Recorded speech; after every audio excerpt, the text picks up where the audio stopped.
അസ്സലാമു അലൈക്കും വറഹ്മത്തുള്ളാഹി തആല വബറകാതുഹു. ബിസ്മില്ലാഹി വൽഹംദുലില്ലാഹി വസ്സലാത്തു വസ്സലാമു അലാ റസൂലില്ലാഹി വഅലാ ആലിഹിൽ ഫായിസിന ബിറിദല്ലാഹ്. പ്രിയ ശ്രോതാക്കളെ, വഖഫ് ഭേദഗതി ദീർഘകാല അജണ്ടയാണ് എന്ന വിഷയത്തെ ആധാരപ്പെടുത്തി സംസാരിക്കുമ്പോൾ നമുക്കറിയാം, ഇസ്ലാമിക സമൂഹത്തെ സംബന്ധിച്ചിടത്തോളം വളരെ പ്രധാനപ്പെട്ട ഒരു ഘടകമാണ് വഖഫ് എന്നത്. നമ്മുടെ മുൻകഴിഞ്ഞ ഇമാമിങ്ങൾ വളരെ കൃത്യമായി അതിൽ വലിയ വലിയ ചർച്ചകൾ നടത്തിയിട്ടുണ്ട് എന്നുള്ളതും യാഥാർത്ഥ്യമാണ്. ഇസ്ലാമിക നിയമപ്രകാരം ജീവകാരുണ്യപരവും മതപരവുമായ ആവശ്യങ്ങൾക്ക് തൻ്റെ സ്വത്തുക്കളെ പൂർണ്ണമായും ദൈവമാർഗത്തിൽ സമർപ്പിക്കുന്നതിനെയാണല്ലോ വഖഫ് എന്നതുകൊണ്ട് അർത്ഥമാക്കുന്നത്.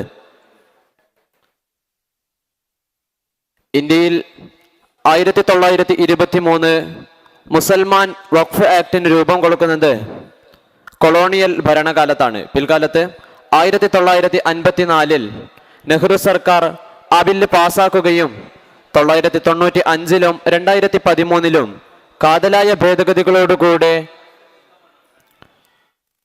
ആ വഖഫ് നിയമങ്ങൾ തുടർന്നു പോവുകയുമുണ്ടായി. പിന്നീട് 2024 ഭേദഗതികൾ വലിയ തരത്തിലുള്ള വിവാദങ്ങളിലേക്കും ചർച്ചകളിലേക്കുമാണ് ആനയിപ്പിച്ചത്.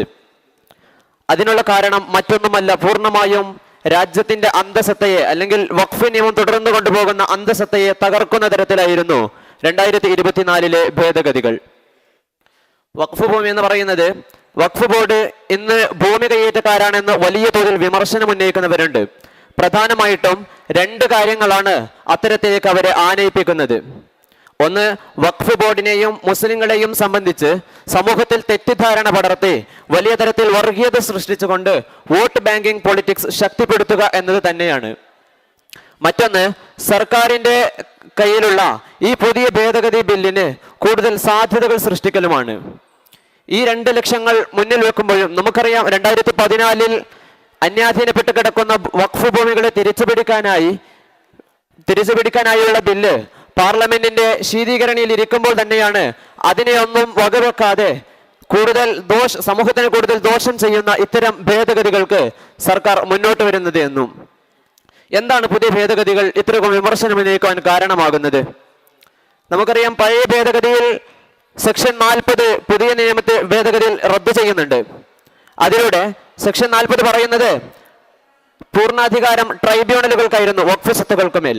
അതിനെല്ലാം എടുത്തു കളഞ്ഞുകൊണ്ട് സർക്കാരുകൾക്ക് അതിന്റെ അവകാശങ്ങൾ നൽകുന്നത് മൂലം പുതിയ കാലത്ത് രാജ്യത്തിന്റെ പല ഭാഗത്തെയും മുസ്ലിം ആരാധനാലയങ്ങളെയും തർക്കഭൂമികളാക്കാനായിട്ട് ശ്രമിക്കുന്ന ഈ കാലത്ത് അത്തരം സംവിധാനങ്ങൾ സർക്കാരുകൾക്ക് പൂർണ്ണ പരിശോധന നടത്തുവാനായിട്ട് അധികാരം നൽകുന്നതിനോടുകൂടെ കൂടുതൽ തർക്കങ്ങളിലേക്കും പിടിച്ചെടുക്കലുകളിലേക്കും ഇസ്ലാമിക സ്വത്ത് വകകളെ മാറ്റിയെടുക്കുമെന്നതിൽ സംശയമില്ല.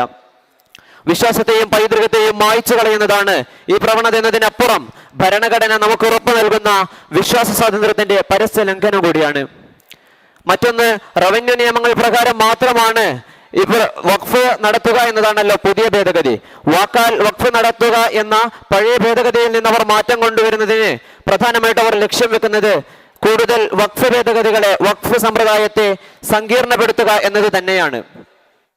5 വർഷം ഒരാൾ ഇസ്ലാമിക ആചാരം അനുസരിച്ച് മാത്രമേ ഒരാൾക്ക് വഖഫ് ചെയ്യാനുള്ള അധികാരം സാധ്യമാവുകയുള്ളൂ എന്ന് പറയുന്നതിലൂടെ ദാനം ചെയ്യുവാനുള്ള അവസരത്തെ ഇല്ലാതാക്കുകയും വഖഫ് ചെയ്യുക എന്ന ദൗത്യം കൂടുതൽ സങ്കീർണതയോടെ അവതരിപ്പിക്കുവാനുമാണ് അവർ ശ്രമിക്കുന്നത്. അതുപോലെ തന്നെ ഏറ്റവും ഈ ബില്ലിനെ പരിഹാസ്യകരമാക്കുന്നത് ഈ വഖഫ് ബോർഡിൽ മുസ്ലിം ഛായ മാറ്റാനുള്ള കേന്ദ്ര ശ്രമങ്ങളാണ്. വഖഫ് ബോർഡിൽ കേന്ദ്ര കൗൺസിലിലും സംസ്ഥാന കൗൺസിലിലും മുസ്ലിം ഇതരരായ 2 പേർ വേണമെന്നാണല്ലോ അവരുടെ ശാഠ്യം. അതിനു പിന്നിൽ അവരെന്താണ് ലക്ഷ്യം വെക്കുന്നത്? നമുക്കറിയാം, ഗുരുവായൂർ ക്ഷേത്രം ബോർഡിൽ അഹിന്ദുക്കളായവർ വേണമെന്ന് പറയുന്നതിൽ എന്തർത്ഥമാണുള്ളത്? അതുപോലെ തന്നെയല്ലേ പൂർണ്ണമായും വിശ്വാസ സമ്പ്രദായം മാത്രം ബന്ധപ്പെട്ട് കിടക്കുന്ന, മുസ്ലിം വിശ്വാസം മാത്രമായി ബന്ധപ്പെട്ട് കിടക്കുന്ന ഈ അജണ്ടകളിലും അമുസ്ലിങ്ങളായവരെ നിയമിക്കണമെന്ന് ശാഠ്യം പിടിക്കുന്നതിലും അവർ മനസ്സിലാക്കിയെടുക്കേണ്ടത് ആരാധനാലയങ്ങളിലേക്കും അനുബന്ധ സ്വത്തുക്കളിലേക്കും നീരാളി കൈകൾ നീട്ടി രാജ്യത്തിന്റെ തെരുവുകൾ തോറും മുസ്ലിങ്ങളെ അരക്ഷിതരാക്കുകയും അതുവഴി അരാജകത്വത്തിലേക്ക് അവരെ തള്ളിവിട്ട് പൂർണ്ണ വർഗീയതക്ക് ആക്കം കൂട്ടി ആക്കം കൂട്ടുക എന്ന കുടില തന്ത്രമാണ് ബില്ലിന്റെ രൂപത്തിൽ പുതിയ വേഷം അണിഞ്ഞിട്ടുള്ളത്. പല തരത്തിലും രാജ്യത്തിന്റെ വർഗീയ ധ്രുവീകരണങ്ങൾ ഉണ്ടാക്കുവാൻ ശ്രമിച്ചിട്ട് ഇപ്പോൾ പുതിയ ദീർഘകാല അജണ്ടയായിട്ടാണ് വഖഫ് ഭേദഗതി അവർ മുന്നോട്ട് വെച്ചിരിക്കുന്നത്. രാജ്യത്ത് സമാധാനം പുലരുമെന്ന പ്രത്യാശയോടുകൂടെ വാക്കുകൾക്ക് വിട. വആഖിറു ദഅ്വാനാ അനിൽ ഹംദുലില്ലാഹി റബ്ബിൽ ആലമീൻ. വസ്സലാമു അലൈക്കും വറഹ്മത്തുള്ളാഹി വബറകാതുഹു. ഈ മത്സരത്തിനില്ലാത്ത വിദ്യാർത്ഥികൾക്കുള്ള